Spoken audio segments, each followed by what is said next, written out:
کبھی سوچا ہے اللہ آپ کی دعا میں دیر کیوں کرتا ہے؟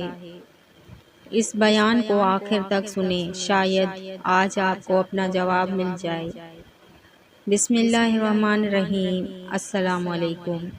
آج ہم بات کریں گے رب کے فیصلے کا انتظار اور اللہ پر یقین رکھنے کے بارے میں۔ کبھی زندگی میں مشکلات اتنی بڑھ جاتی ہے کہ انسان ٹوٹنے لگتا ہے، لیکن ایک مومن کبھی امید نہیں چھوڑتا، کیونکہ اس کا بھروسہ اللہ پر ہوتا ہے۔ کبھی دعا دیر سے قبول ہوتی ہے، لیکن اس کا مطلب یہ نہیں کہ اللہ آپ کی بات نہیں سن رہا۔ اللہ ہر آنسو اور ہر درد کو دیکھتا ہے۔ وہ آپ کے لیے وہی فیصلہ کرتا ہے جو بہترین ہوتا ہے۔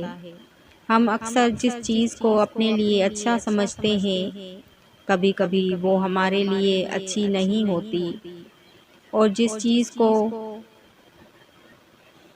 ہم برا سمجھتے ہیں اس میں بھی اللہ ہمارے لیے بھلائی رکھ دیتا ہے۔ اس لیے مشکل وقت میں مایوس مت ہوں، بس اللہ پر یقین رکھیں اور صبر کریں۔ یاد رکھیں اللہ دیر کرتا ہے مگر اندھیر نہیں۔ اس کا ہر فیصلہ بندے کے حق میں بہتر ہوتا ہے۔ نماز کی پابندی کریں اور دعا مانگتے رہیں۔ اللہ صحیح وقت پر ضرور آسانی عطا کرتا ہے۔ اگر آج دل اداس ہے تو پریشان مت ہو سکتا ہے اللہ آپ کے لیے کچھ بہت بہتر لکھ رہا ہو۔ رب کے فیصلے کا انتظار کریں، اللہ پر یقین رکھیں، سب بہتر ہو جائے گا۔ آمین۔